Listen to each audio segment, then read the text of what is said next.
Hello, everybody. I'm Desolar, and this is I'm Sean. Sean from where? SortaStupid. SortaStupid. That is a real name. That is a real name. And today we are going to be reviewing and discussing, maybe dissecting, and maybe talking a little bit too much about the Backrooms movie. There you go. There you go. I guess the first thing that I want to talk with you about is how did you enjoy the movie? Like, did you like the movie? Did you despise the movie? Or like, it's pretty obvious that I think we both liked it, but Yeah, no, I absolutely love the movie.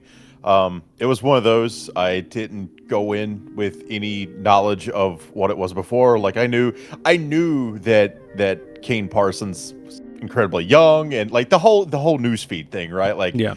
everything down the pipeline of like he's a very young guy. Mhm. He directed this movie. Like even before that, I saw like was it Mark Duplass, where people were trying to say that's like no way he directed this.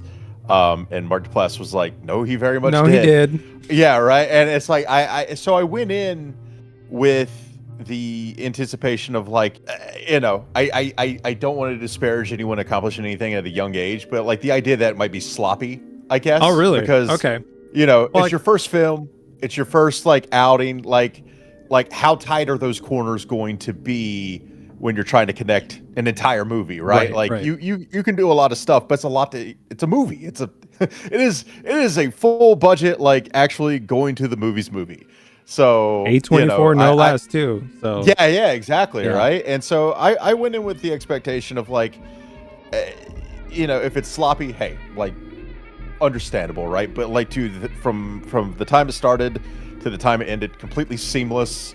I think I gave it a 9 out of 10, but it's one of those like, it's like the longer you reflect on it, the more the pieces come together in your head, and like it's actually a 10 out of 10, I think, for me now. Hell yeah.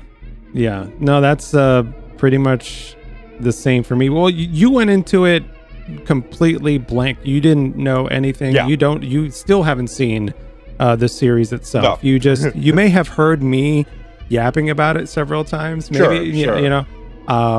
Yeah, I certainly went in there with a different perspective, knowing the series itself, since like what the first found footage dropped maybe it was like 4 years ago. So, Okay. that's how this whole thing started. And for me, it's so fascinating that, this is the culmination of all that effort, all that community involvement, and Kane doing everything that he did, led to this point, and that stemmed other series on his channels too. But like when I went into this movie, I was expecting, I to be honest with you, I don't know what I was expecting, because I interviewed him a while back and he was talking about it was going to go a different route. But I think when we got there, it was a very, very personal experience. Like the movie itself was a much more, I guess, it didn't feel like, I guess what I was expecting was a more sterile, like Severance kind of approach in a way, even though Severance obviously does not go that, doesn't stay that way for a while. But I was expecting more of a corporate government involvement, and that wasn't what we got. What we got was a personal, like, found footage. Very reflective. Exactly. Yeah. It was an introspective situation. And that's what I loved about the movie. For me, I give it a lot of praise because, it was creepy, it was scary, it hit all the notes for me. But I think, all in all, it was a very it was something that, it was definitely a story that I could relate to. Sure. And so, that's where my love for the movie goes. That's where the love for this movie comes from. Immediately from that ability to relate to Clark, the main character. Mm-hmm. But I think just going in there and seeing everything just come together and knowing, oh, that's from this, that's from that. That was part of the joy for me. Being able to say, oh, that was that thing that appeared over here. Oh, I remember that fucking song, and all this other shit. Like, that stuff was really exciting, and again, it's again, like, because of my involvement with it, in the sense of being a part of the community. And I was just so excited to see that on the big screen. And I think it just worked out super, super well. And, A24 took, like, they they chose the right IP to go for, I guess. In a way, even though it's just like the async portion of it. The entire idea just feels A24, right? Like it does. Right. It just feels kind of up their alley with this kind of thing. I do want to ask you, since you are part of that community, you know, the way I would use it, we're both big horror fans. We're both big, you know, into that kind of thing. You know, I watch a Resident Evil movie, right? Yeah. And it's one of those things. I love the games. I grew up with those games. It's an early introduction to horror. But those references can only go so far. Yeah. When it's in another medium, right? Like, you know, the which I find ironic because I feel like the movie was kind of making this statement itself. Like the nostalgia of things can only really carry something so far before it kind of has to stand on its own. Yeah. And was there a moment for you where you're like, oh, like I'm no longer enjoying this because it is the thing that I already loved. It's just so good on its own that you just kind of recognize like, oh, I didn't need to know about it to realize like this is just really good.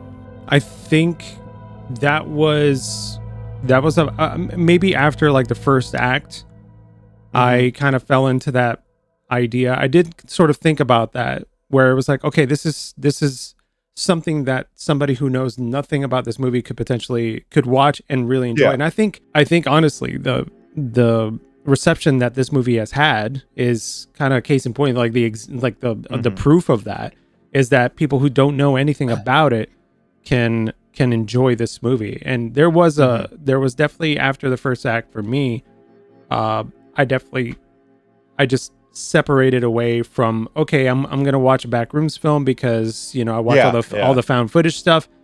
This is a really good horror film. This is touching points that the series on YouTube never did, you know. And so while it's nice to have all of that background information, all that lore, I sat down and I watched a really good fucking movie. Yeah, exactly. You know, like the acting, everything was great. Yeah. So I mean, go ahead. Go ahead. No, go. No. That's what I was wondering, because like so often, you know, you take like something that already has like this beloved backstory, and it's like, you know, you have to ask that question. I think you have to be honest with yourself as a fan, where it's like, was it good because you were able to sit there and snap and point at like something you recognized? Yeah. Or was it good because it was just well done? You know,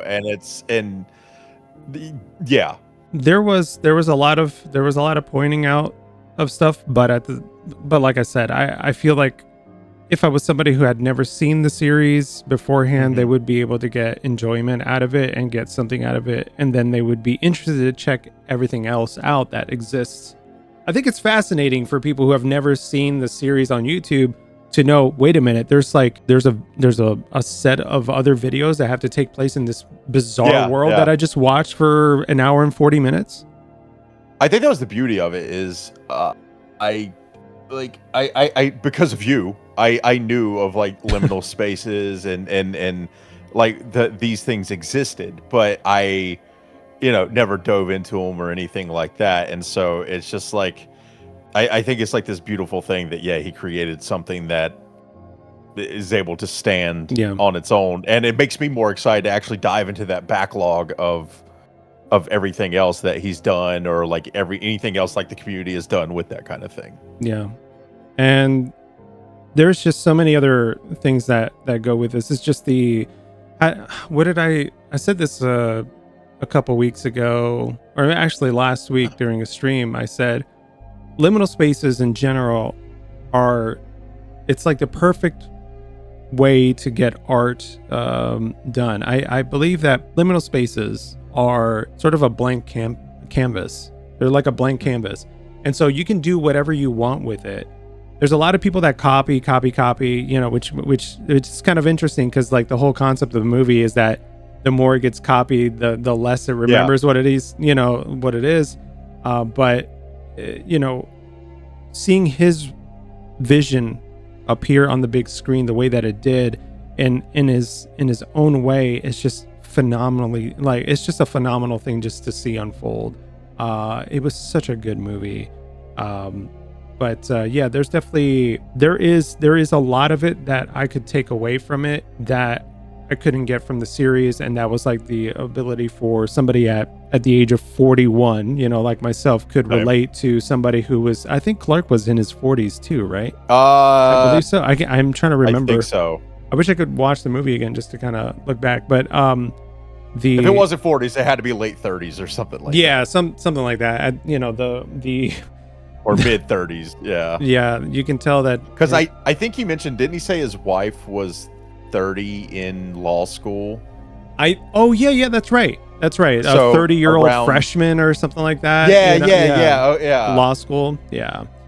Man. No, it's just, like I said, this is another point, and it's the personal aspect that we kind of touch base on for this movie is when you get to a certain age, there is a lot of us that go through that experience of like, have I done enough for myself, And so seeing that at the very beginning of that, that's where I just sat down. I was like, this is a moment of introspection. It's a bit of a mirror. And I feel like that's how the movie kind of started off. It was like that mirror got flipped and was facing us. And we were just like staring at ourselves. And I feel like that therapy session in the beginning between Clark and Dr. Mary Klein was such a pivotal moment for us to get that idea of why he would want to stay, why he would even want to be curious about that place in the first place. I mean, it definitely feels like my man's is stuck, right? And it's like you said, at past 30, at that age, he was supposed to be an architect. He's running this furniture store. He's quote unquote paying for everything. Pretty toxic dude. Like, I think we can agree on that. Yeah, no, dude was, I think so. Some drinking problems, apparently. And it's one of those things to where I think it comes down to so many choices in your life. And I think this is kind of what that was reflective of, to where it's like, he chose to not be an architect and to get this job and to supposedly support his wife with all that, and it's like, the thing is, I love the perspective of like, we never get to see anything from the wife. Like, there's never that moment where, it's like, you did this, you did that. Like, I always told you I would get a job. You're just under the assumption of like what he's telling you is either true or false. Yeah. Right. And the idea that he is what appears to be an alcoholic and in therapy and all that, like it's you can make the assumption that he is probably overstating or being hyperbolic about like everything about her. Yeah. Because, he's the one in this position now. And I do find it kind of, like you said, it's very reflective because like I'm 41, you're 41. We are in a content creator space to where like, you hit 30 and a lot of people are like, ew. And ew. So it's very much one of those things to where, you choose to keep going or you choose to stay where you are. Mm-hmm. And this is a character that is like blaming the world for him choosing to stay where he is. Yeah. It's which I think is, it's just like this reflective moment of like, you have to be the one to choose that. Exactly. I think the change has to come from within. It has to come from the person that is like, it has to come from you. Like, if you want change to happen, you have to do it.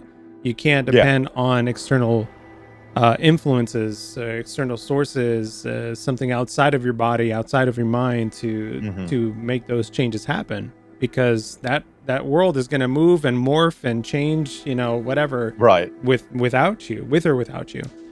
But yeah, it was definitely, and I think a lot of us at this age, a lot of us who have watched it, even some of my friends that are like photographers as well, watched this movie and they just sat there and just watched this unfold, and they were like, man, that's like, am I doing okay? And it just made me, it made them question like whether or not, like, if they've done things correctly, so it was kind of it was a dialogue that got opened up for us I believe, at this age, where maybe this kind of brought forth the idea of like, oh, maybe I should kind of like check in with myself, and see what's going on, because Right.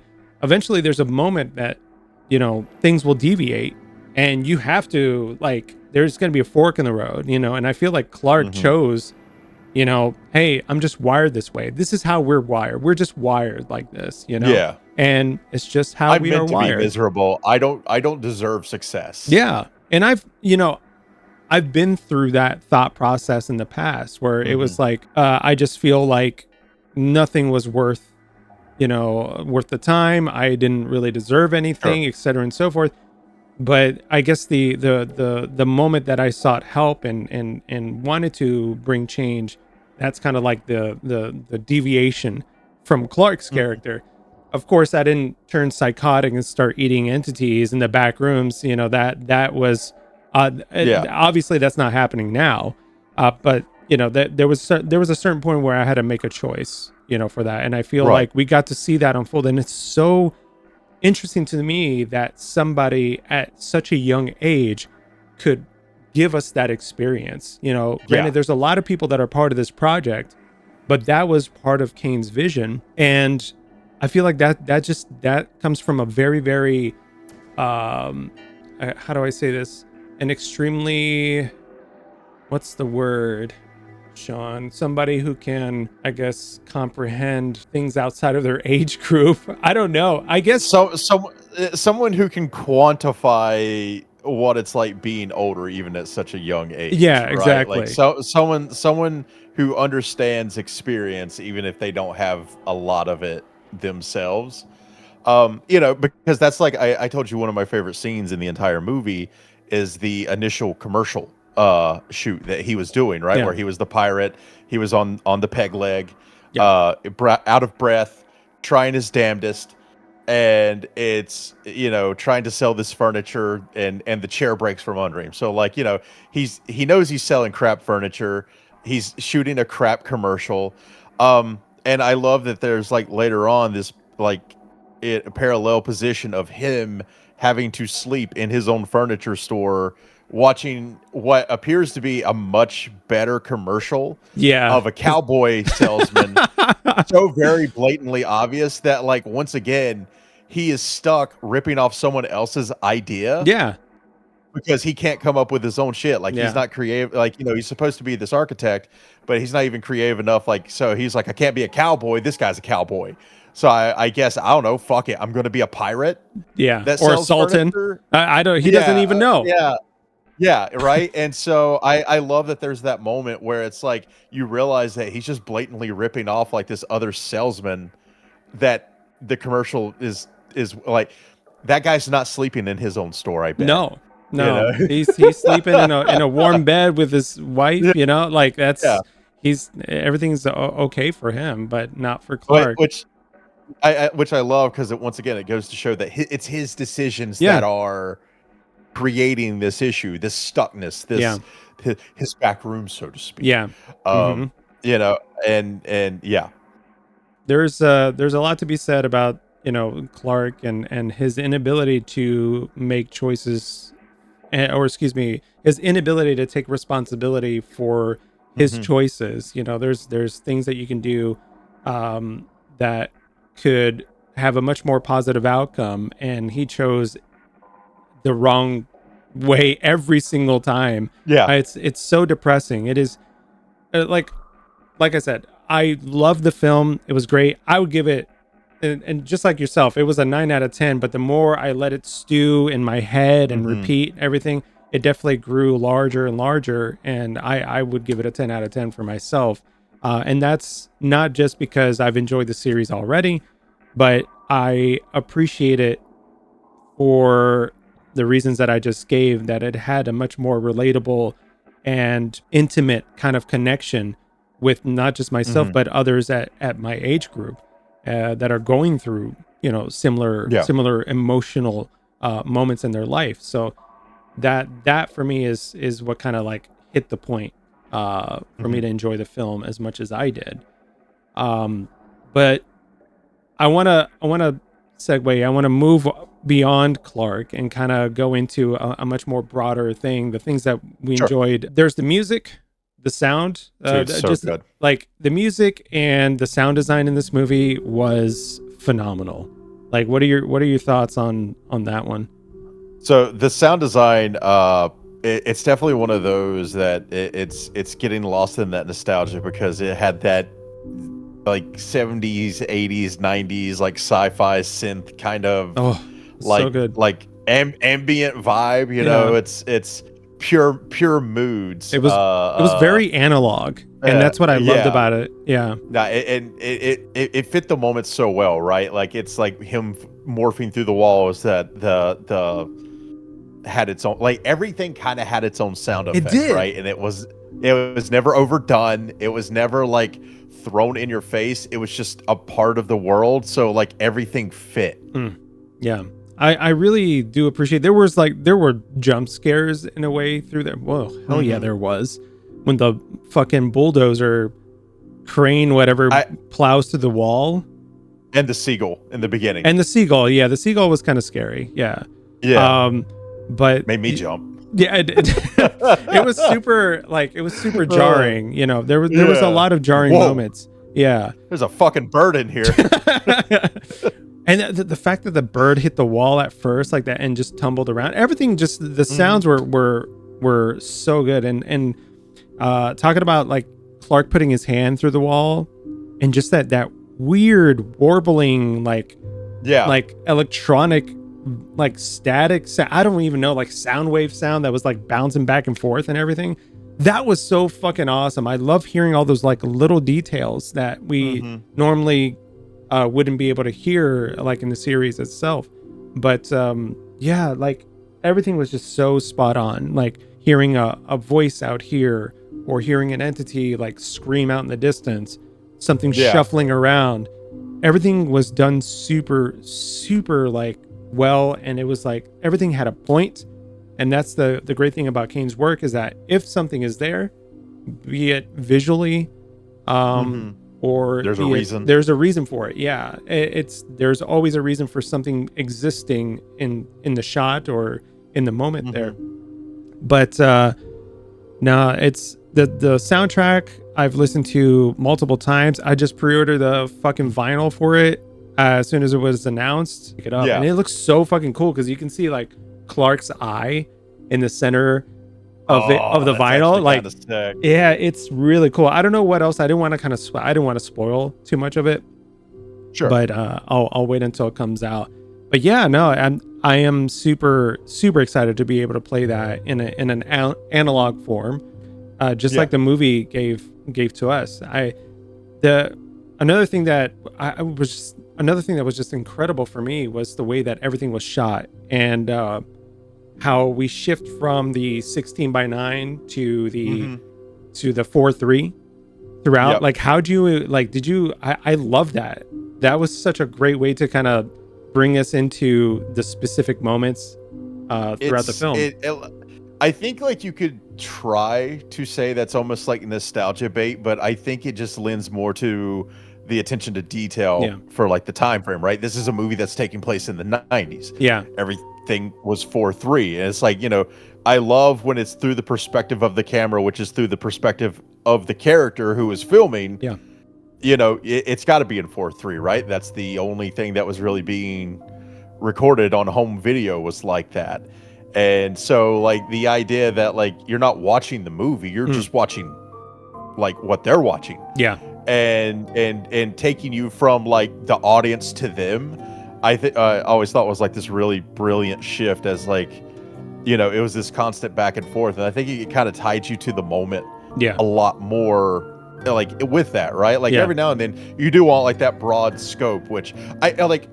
Shout out to that as well, because I think that is a thing currently lost in modern cinema, is that like I to save money, I feel like it's to save money a lot of times.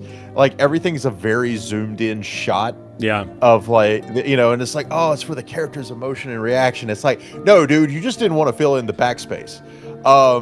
And this movie was nothing but background, right? Because it being the rooms were the star. It just happened to, you just needed people there to kind of go room to room to see the shit. And so I love that, whether on purpose or not, like you had to create these inspiring sets that could stand apart from room to room.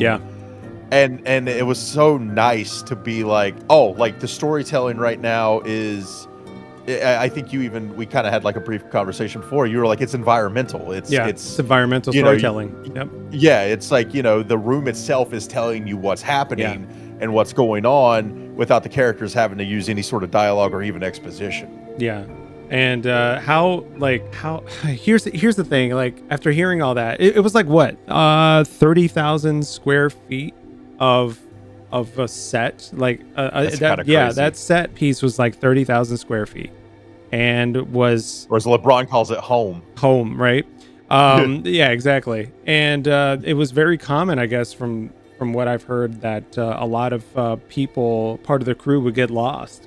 Kane would even like, that's kind of fun. Kane would they would turn the lights off, and Kane would like kind of go around with a flashlight and kind of scope it around. I feel like that, like actively, that's like awesome. That's the best thing about having physical sets and practical effects. And like I said before, this is the change. This is the type of movie that I needed to see succeed as hard as it did. As much as it sucks to say, we needed to have proof to the people who fund that, hey, this shit works. Stop fucking around with other things and use practical effects, for fuck's sake, and experiment. Make new IPs and make new stories. Stop regurgitating. Everything is a fucking remix and all this other stuff. While it's nice to revisit things, I still think that nostalgia in general being utilized to tell stories has diminishing returns. And to be able to see this story, of course, it's a story about nostalgia coming back and kicking your ass, and fucking with you. But it's like, I feel like this is the proof that we needed. Hollywood, the industry in general just needs to take more risks and needs to do things like that and put trust in directors and minds like Kane, because look what ended up happening. Everybody fucking loves this movie. Well, I mean, I think it's also one of those too where it's look at the box office in the last month. Number one is Backrooms. It is the best opening for an original horror movie or movie ever now. Right? Number two is Obsession, which it was made on a $750,000 budget by a YouTuber. And then number three, the 18th Star Wars movie, like, The Mandalorian and Grogu, right? And I'm sure it's done fine at the box office, but I mean, Obsession was number two, it was number one when they came out, and they flip-flopped, and Obsession became number one midway into the next week, and then Backrooms came out past both of them. And then Obsession, it was just there. Obsession did that weird thing to where it did better in its second week than it did. That's what I heard. I saw that. So it's one of those, and it's I don't think you've seen it yet, so I won't spoil anything or anything like that. But it's very much, it deserves its flowers too in that regard. But it goes back to what you said. If you have an original idea, and something that hasn't really been done, it's bro, you don't have to spend $150 million to get people to get butts in seats. People just want to see a good story, man. That's just good storytelling, passion, and they just want to sit down and have a good time. It was really great to see everything unfold. And I don't know about you, but would it feel like, to somebody who was not aware, so let's just say I just never talked to you, period. Or something, and then I never mentioned the Backrooms or anything liminal space. Suddenly this movie comes out, wouldn't it feel like it came out of nowhere? 100%. Right? I just being aware of it was enough to know this is going to be trippy. Right. So that part was never a big surprise. in that regard, where it's like, you know, you're going to get lost in a bunch of rooms. Yeah. You know, because early on, it very much felt like, have you ever seen As Above, So Below? Oh yeah, yeah, I've seen it. It kind of had like that kind of vibe. That's such a good movie. Which in and of itself is like partially an apt comparison, because it's like nostalgia can kill you. Yeah. You know, it's past sins versus nostalgia to an extent. But you know, it's like if I described a dog to you and then asked you to draw it. Yeah, exactly. That's what this one of the movie best lines in there, man. It's just like, that's like one of the best fucking lines in there. And I feel like everybody who had no idea what the fuck they just watched probably felt that line through and through. And then they went home and they're like, I just watched this shit. I have no idea what to expect. There was this big dude who was a pirate, but his eyes were all big, and then he bit somebody else, and then this guy was eating people made out of like couch cushions and like, I don't know, mac and cheese white cheddar. Like, I don't know what was going on there, you know? I feel like, you know, the nostalgia will kill you is kind of like true in this movie, right? I think it's because, I mean, you can correct me if I'm wrong, but the whole thing felt like very metaphorically, like I mean, I guess at this point it's a literal thing in this world. Yeah. But it's past memories, faded memories, and things like that, because it's like anything else. And one of my favorite scenes too is the Christmas tree in the middle of the room. That was amazing. Playing Feliz Navidad. Yeah. But I think, especially at our age, all of us probably had that grandma who had like that very like foil looking silver red ass bright ass Christmas tree tucked in a corner with like all these insanely different color lights that like you turn the lights off and you go blind. It's essentially just a radioactive traffic cone. You know, and and what's funny is that it was an empty room outside the guy in the wheelchair and then the lady coming around. And God, that was so fucking weird. But that was such a good scene to me, because the room was essentially completely empty, and it's like that emptiness that nostalgia can fill you with, and like your past can fill you with, because like you're searching for like that endorphin dopamine kind of feel of like, oh my God, like my life was so good at this time. And it's like the fact that room had that Christmas tree but was empty, it's like there's nothing there for you now. Like, there's nothing. Like you have to keep creating these things for yourself, because like you can't keep going back on that. And Clark himself, you know, like eating like past memories or whatever, and he looks like shit, and he's like, I want to stay here. Like, your memories won't sustain you. They can inspire you and give you these moments of like, oh man, that was really good. But if you stay there, you're going to go insane and become a giant bug-eyed pirate man. You know, God, that thing was so fucking scary. But going back to nostalgia and everything, I feel for me, you know, growing up as a military kid, you know, I was a military brat growing up, and so we moved every like 3 to 4 years, and it was very common, especially like when we were in the West Coast, because the houses were a little bit bigger there, and also like Midwest, they also had basements as well for like tornado time and all that stuff. So it was very common for me to know about like, or see like a carpeted basement. And so I whenever I see these rooms here where everything seems to be just devoid of any furniture or anything like that, it just reminds me of that. And so I totally get that feeling, you know, going down the stairs as well during Christmas. Nobody else is there, but there's a bunch of presents. I don't remember or not if the tree itself had presents underneath it, but I would assume that there wasn't. There was just a creepy guy. I don't think there was. Yeah, I think it was just devoid of everything else, except it was just the Feliz Navidad. Why it was Spanish was kind of interesting to me. But that was like, I was like, why am I hearing my Christmas song like at grandma's house? you know? And like all we need is that. Oh, there was like grandma couches everywhere during that part where like Dude. there was like the couches with that weird like, oh god, it's kind of like a ground like dirt kind of like like texture design, I don't know, but then grandma puts the fucking thick like layer of plastic on top of it that would like stick to your thighs if you like, because you know when we were kids we would wear like those stupid shorts, little cargo shorts and stuff like that during the summer. And then like you'd be waking up dehydrated as fuck. That's like stuck. You become an entity on that god thing, you know. Sound like Velcro standing up. Exactly. It was awful. But it's like would I like to transport, snap my fingers and experience that once more? Sure, I would love to experience that. But time moves forward. The world continues in reality. I think a lot of us are wanting to experience some sort of escape here.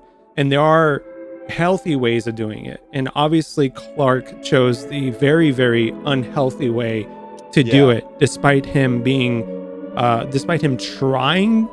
You know, I commend him to trying, but I don't think it was a very genuine try to change, because he still treated everybody else like they were below him, you know, down to his employees. I mean, he's like, hey, I found some weird shit. I'm going to put your life in peril. You know, come with me. Grab the camera. Let's go. Yeah, let's go. I'm going to pay you overtime by like, I don't know, putting your head in a refrigerator later on. I think in that respect too, and like, I mean, if this is like a subject you want to broach with it, like, I think that it was the parallel with Mary as well. Like, you know, she very much grew up with a mom who apparently seemed to have like a schizophrenia or some sort of probably bipolar disorder. I wonder though, what exactly was going on with her? Like, I wonder if there was a connection to, you know, because this stuff kicked off in the 70s by mistake, you know, and I could go into high amounts of detail for it, but you know, this stuff didn't like start in the 90s. Like I wonder about her though, because she said that she saw there was stuff outside, that she was like seeing things, or it's like the classic case of like schizophrenia, you know, on they're out there. Yeah, they're out there. Yeah. So I wonder if she was seeing some shit, you know, and kind of like that's why Mary and Clark are kind of like in parallel. You know, they're working what's the fucking word? In tandem. In tandem, yeah. With each other. But go ahead. I'm sorry that I jumped in there. I'm just like freaking out about that. You're fine, because like what I loved about that is you know, a lot of Clark's trauma is the choices he made. Yeah. And it seemed like a lot of Mary's trauma was like the choices that were being made for her. Yeah, she had no control. Yeah, and so like Clark has all the control almost, and he's just choosing to be under a heel that doesn't really exist. Yeah. And you know, and that's why, you know, Mary had her own commercial where it's like, want a better life. And I think her own moment came where, you know, she had the handprint from the driveway. Yeah.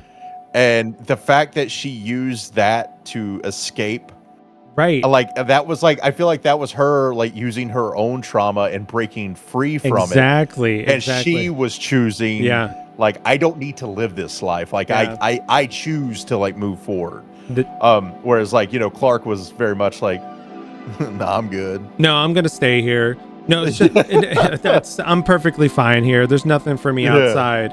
You know, it started off very, very like innocently in the beginning with him by he was obviously in danger. But then when he left, what did he do? He immediately went back and grabbed like a piece of furniture. You know, I don't know if he wanted to use it as like proof or maybe sell it. I don't know. But if you look down in the basement, there's like a ton of stuff everywhere that he brought in from the back rooms. So I don't know how much he fucked things up by bringing things from the back rooms world into our world in general. But it is so it is so powerful to see her utilize her trauma in that way. And that for her was that deviation. I think after that moment, I think that's where Mary chose to change and move on, I guess. Yeah. You know, but that was such a very obvious way, even though she ended up, you know, trapped regardless, right? You know, but she chose to move forward at that point. Yeah, well, it was the whole moment too where she realized, like, with Clark, that, you know, you can't save someone who doesn't want to be saved. Exactly. You can't help someone who doesn't want to be helped, because it has to come from within. Yeah, exactly. Yeah. And I feel like a lot of that was like her trauma she held on from her mom. Like, she couldn't help her mom. Yeah. Because, like, you know, whatever was going on there. So what happens? She becomes a therapist. Like, she tries to help other people not be in the position she's in. Yeah. And then, you know, with him, you finally learn, like, oh, he doesn't want to be helped. Yep. Like, he just wants to cast blame and, you know, have everything his way. Yeah. And that was again, that was so powerful to see that unfold for her, because she couldn't change her mom. She didn't have any control over that.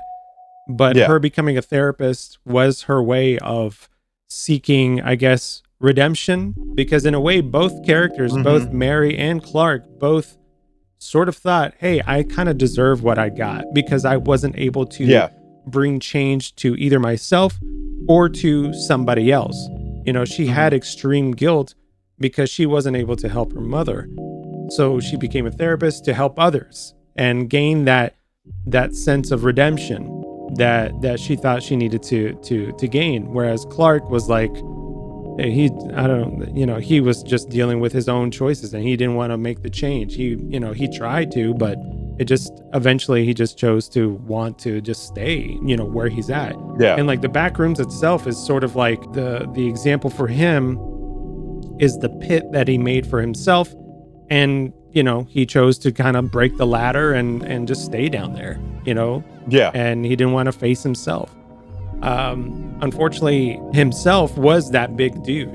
Like the pirate Clark was 100% him. You know, the Backrooms copies the memories and it's basing the memories of the person. And of course their soul and what they've done and what they feel and what they do.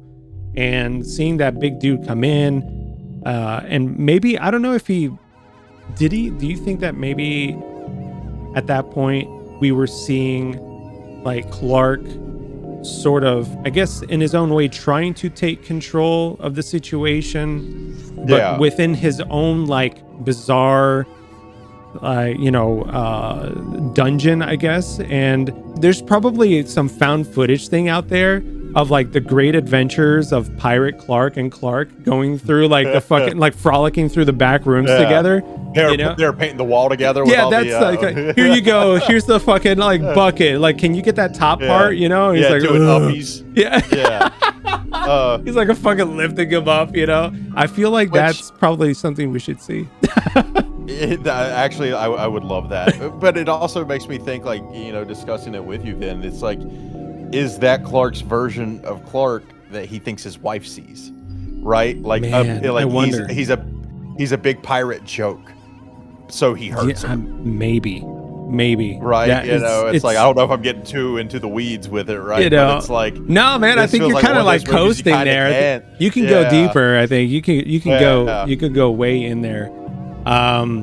But to kind of like, to kind of prevent this video from being one of my analysis videos, you know, I kind of want to like, you know, maybe pivot a little bit. Sorry, I didn't mean to steer us off course. No, you didn't. I feel like I'm preventing myself from like oh, did you notice that little bit of detail? Yeah. Like, you know, like this is why I watched the movie by myself, because otherwise I'd be like, hey, did you, you know, it's like, and did you guys see that part? This is the part where it's going to be like fucking Vigo during Lord of the Rings, you know? And, you know, at this point, you know, he broke his fucking toe. Yeah, see where he kicked that helmet? See, you know why he runs around all fucking goofy? Because he had a fucking broken toe. That scream was real. Yeah, that was a real fucking scream. But the set pieces, Kane said it was 90% practical effects. The big guy was a practical effect, by the way. He was a fucking puppet, dude. And Clark dying, that was a real person dying. No, that was not practical. Yeah. No, it's like they actually killed that actor. He's not gonna be dead right now. Yeah. They're all fucking dead. But that scene, I touched base on this. The one scene where Mary runs out of the dining room and she's on the street. That was a real street out during the night, which is crazy. I don't know if you've seen the photos for it, but if you search for it, it shows like these light blimps that they put over the street that emanate like a yellow white hue that like down to the street itself. So it makes it feel like she's in that big area, and the rest of it was composited on the footage. So that was like crazy, it's actually insane what they were able to do. And I think it's so cool that in this film, it's really hard to tell the difference between practical and VFX. I feel like when you and I think also analog is the perfect setting for that, because you can kind of hide some of the smoke and mirror. It's a lot of smoke and mirrors. But to us, you don't know which one is practical and which one is VFX. Yeah, he really went through that wall. Yeah, he really did. That was real. That was practical. Here's the thing. For me to fully enjoy, and I kind of went on this binge of like practical effect movies. I first started off with The Thing. Then I watched Eraserhead. Of course, these are very old, so there was a lot of practical effects with them. And, watching this movie, I was so happy to see everything that felt so tangible. And I feel like that's why, and like I said earlier, environmental storytelling is such an important factor. I feel like we hear that more for video games because you can actually stop, look around and everything. But I feel like you can also do that within a movie. You can do that because, we were talking candidly earlier. You were saying like every time if you were able to, you feel like this movie would be the type of movie that if you watched it 100 times, every time you would notice something different. Yeah. Yeah. And the thing I like about it as well is that and I'm sure you've heard this term about a million times nowadays, second screen experience. Yeah. Where, so often a plot or whatever's happening in the movie is literally explained over and over again in the movie. That way people on their phone while watching a movie knows what's going on in the movie. And it's like, I love that. It's like, bro, if you're not paying attention, that's why it's like, I don't know if you saw like my little review I did on like Instagram or TikTok or wherever. I was like, I'm not going to spoil anything. Pay attention, enjoy it. Yeah. And it's like, you have to be paying attention. You have to be looking at the screen.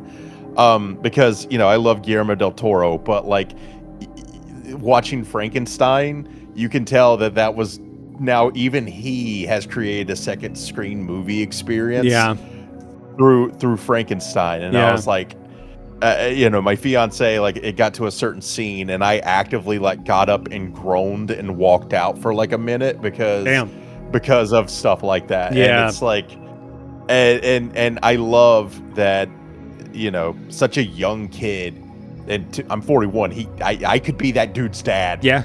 By choice, not even by mistake. I would have been in my 20s when I had him. Yeah. Kane, that's right. I'm your father. No. Dad wants some residual checks. But no. But no. I mean, I love that someone who grew up probably within the second-hand experience generation, quote unquote, is the one that makes a movie that if you're not paying attention, man, you are going to miss so much. And I feel like there's a lot of success for like, I feel like the second screen experience is what is driving the success of this movie. as well. I feel like a lot of people, I've seen some people go round number 6, and I'm like, holy shit. Like, people are going to the movie over and over and over again, because a lot of people that are not aware of the series don't realize that a lot of people want to figure out what the fuck is happening for the last 4 years. So you've got like millions of people who have been watching the, like, I'm going to look up right now. So are you saying he's the horror fan Taylor Swift, where like, there's just I wouldn't say the trickle of Easter eggs everywhere. It's like falling down the Kane Parsons like rabbit hole. I wouldn't. I don't know if I even want to say that right now, but if you look at his first found footage, it's how far. Hold on. I think it's like 70 something. I could be completely wrong here. Let me see. 83 million subscribers. Or excuse me, 83 million views. Yeah. Which is crazy. 83 million views in the last 4 years. And then every other video that's been on his channel has gotten 10 plus, million views, each one of them. It's even after like he took like a 6-month hiatus one time where he was busy with life, maybe trying to figure, shit out. Graduate in 8th grade. Yeah. Exactly. But then here you go, the Backrooms official trailer, when that dropped in just 2 months, 22 million. I mean, 22 million. Like, that goes to show you like how invested people are for it. And I feel like Hollywood, or just like the industry in general, needs to pay attention to this sort of thing, because this is where a lot of really good stories, I'm not even going to say where the money's at, but I guess I could say this is where the money's at. And uncorrupted vision, right? It, like, this movie did not seem like some studio head was like, hey, I don't think people are really going to understand what this is. So like, American Horror Story, it's like, can you like throw in a moment where like Mark Duplass explains to Clark what's like really happening, and that's when Clark chooses to stay? It was like, no, like you come up with your own interpretation, because like, I mean, from what I can tell, the Backrooms is us. Some portal opened after some MRIs or some shit. And everything, it's like you said, everything's like a copy of a copy of a copy of a copy, right? It's me and you having this conversation right now. 5 years down the road, we will remember this conversation, but we won't remember like every single thing he said in this conversation, right? It's like, I'm a little hazy on the details. I'll remember the gremlin. And it feels like that's, it's definitely like one of those things where I love that about this, because it is true to life, where they're like another scene that sticks with me. I think I've said one of my favorite scenes like 5 times, and at this point it's like, dude, you just like the fucking movie. I feel like a lot of people are gonna say that for this. Like, okay, we know you love the movie, but this is not supposed to be just a review. Like, this is, we are discussing the film. This is a bit of a breakdown, as we usually do on this channel, but this is a great way for me to spend time with a good friend and discuss on how exciting this movie has been, and just kind of dissect it a little bit, but not too much. But go ahead. Sorry. No. You're fine. But I love the scene towards the end with the missing persons poster. Oh, that was so good. And it was like the full post, and then like it kept getting smaller and smaller, because like that was just a perfect interpretation of like, that memory will eventually fade to where like you just think of the post and you don't see the poster. Or vice versa. Right? Like you just know there was like a missing person poster there at some point. Yeah. And just like the front of the store, like when the lights are off, there's just one light shining on the Ottoman Empire, and like the lighting, or excuse me, the signage is like backwards or upside down. Those are just like memories that we'll just never ever think of correctly ever again, and eventually it just kind of like just turns into this weird, just plain wall, I guess, or something even worse. I don't know, or something else like comes into play. Like, Even Mary's mother's house was copied multiple times in the movie. Yeah. So you can see like the one that's all trashed. What's fascinating is that one of them still had sunlight coming through. The fact that the Backrooms is able to emulate sunlight in that way is crazy as hell. Yeah. But I feel like now when I watched the movie, I thought about the interview that I had with Kane and how Kane said the movie is going to be focused on async. That was the original plan. It was going to be an async plot, and found footage wasn't going to be a thing. But they decided, I guess there were some like writer changes that happened. They decided to go with utilizing a found footage in a much more intimate, like personal story. But I feel like now, do you think the formula to this, do you think it should always be a personal story for the next one, the potential next movie to be successful? Or do you think that we should explore this strange agency, this strange foundation that Mary got carried into? Because she got carried into a place where there's like, you know, suits and ties and dudes in hazmat suits, and you're like, what the fuck is happening? I mean, I think I mean, because I feel like the Backrooms is personal, right? Everything is a memory. Everything is a shared experience in that regard. So I think if you just did it from third person storytelling of, you know, over the shoulder guys in suits, hallway to hallway, like all of a sudden you're just making Annihilation, and you're making, you know, your kind of everyday sci-fi horror kind of thing. I think it is that personal touch.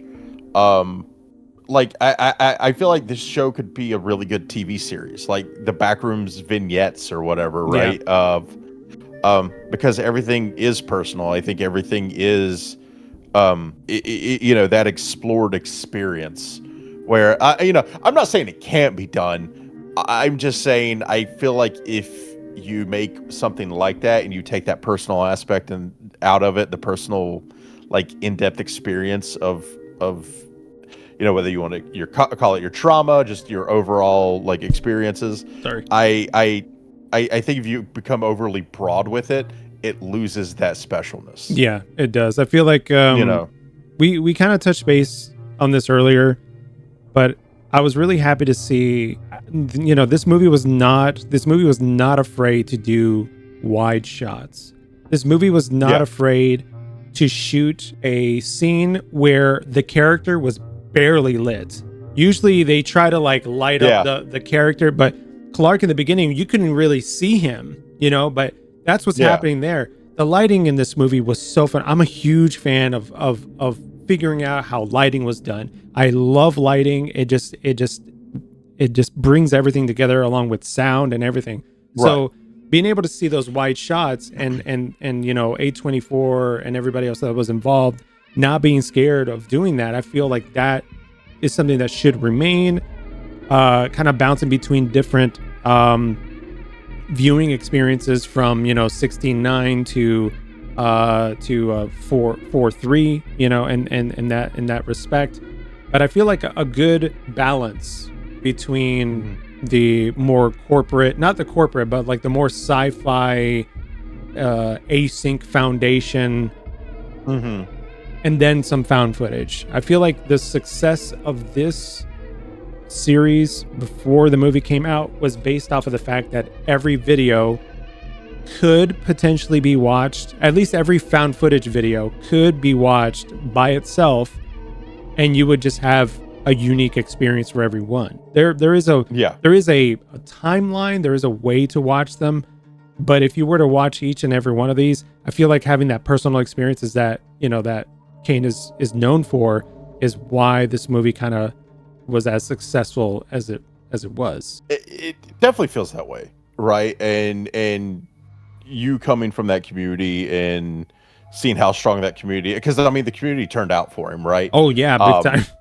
You know, I'm sure there are people who don't enjoy this movie or didn't get this movie. I mean, God, with all I've said, I may not have gotten this movie, right? But that's what these things feel like to me. It's art. Art is up to your interpretation.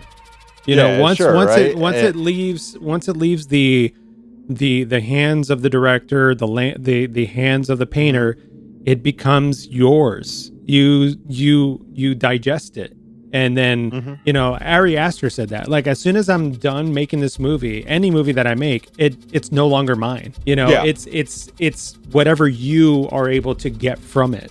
That is the unique experience about art and just storytelling in general. No, and that's the beautiful thing about this. And it's like, yeah, it's I would love to see it continued as part found footage, part you know, just normal big budget camera shots and everything like that. But it's like you said with lighting, where as long as they kind of keep those choices that make it still feel grounded, even in those kinds of frames, I you know, that could work. Because I even you know, I watched it with my fiance and we went, and I was like, is the fluorescent lighting kind of off-putting to you? Like when he's like in the furniture store and it's just kind of flickery and like very bright, like it's just very, it's like a very uncomfortable place to be. Yeah. I mean, it's not comfortable to be Clark at all. Yeah. You know? No. So everything is a reflection of his mind, and even the outside world is fucked up because of his choices. So it's even worse down below. You know, it's multiplied, it's copied over and over again. So it's just far worse down below, but it's pretty fucked up above, and it affects everybody else around him. You know, there's so many things to extrapolate from this movie, but I feel like the main thing that a lot of us did was making a choice for yourself, like at its core, you know, being the change that you need, and knowing that it needs to come from you, and that responsibility is yours, nobody else's. No, 100%. You know, exploring your past self for future growth, I think, is a great way to grow. But, you know, when my man says like, I don't want to change, like in you saw his outcome, right? Like, you don't change, your life just stops. Yeah, that's it. And it's a very scary thing to kind of look at that. It's frightening that these monsters and these entities are sort of the manifestations of our fears and our inability to want to change. And that's what we're seeing here. It's like the monsters that he created, the monsters that we make ourselves, you know. And I feel like that's kind of what's been going on here. I mean, do you feel like this is could be an artificial intelligence just trying to mimic existence as a whole, and just not really getting it right? I don't think that it's that. I think at a subconscious level, at an external, outside of the story, in our realm as a viewer, maybe for us it's supposed to represent maybe that, but I think in reality the Backrooms itself is alive. I mean, there's comments about the walls, quote, breathing, and while there may not be, you know, put your ears against and you feel the breath of the walls or something like that, right? I think it's alive in some way, shape, or form, in a way that we cannot comprehend. Okay. I feel like, I don't know if there's anything else that you want. Is there anything else that you want to touch base on the movie? No, I mean, for the most part, I think we really we talked. That's 2 hours. Yeah, hit on it, man. I mean, it's hey, that's for the Patreon. So like, yeah, there you go. No, it's just one of those things. Like, the further we go, like the more I chew on it and think about it, it's just like there's just a lot there. There is, and like and they did such a good job of cramming so much into an hour and 40 minutes. Yeah, and knowing all the information that actually is there, where like, you know, a non-fan and fans alike are pleased. Yeah. Right. Where I think that just goes to show that finding that correct balance, like, you know, is a lot of work. Yeah, it is. You know, especially like the hardest people to please would be, I would think, the fans. But yeah, I guess closing remarks for me is I left the theater stunned and wanting more and wanting to review the series all over again and talk about it. But I'm also quietly waiting to see what else Kane is going to be. I've got a different, you know, I've got a different like perspective here. I'm like super proud of the guy. Like I've been, I've done the interviews with him. I chatted with him since the very, like almost like the very beginning of it all. So seeing everything get to this point, I'm like, my man, you know, I'm so proud of you. Like, and just taking care of everything the way that he's the way that he has been like so inspiring. You know, I left the theater inspired. I started to fucking draw. I haven't drawn in so fucking long. I bought a stack of Copic pens and new pencils and erasers, and I started fucking drawing random shit because in my brain, I was like, what I saw underneath, what I saw in the back rooms didn't make fucking sense, but it was art to me and it was awesome. So what I'm going to put on this fucking like sketch pad is whatever I want. Some fucked up shit, go for it. Yeah. You know? I left inspired and I'm excited to see what's next. I've just been doing random shit to throw the back rooms off, man. Like just, you know, it's like you're not going to pin me down.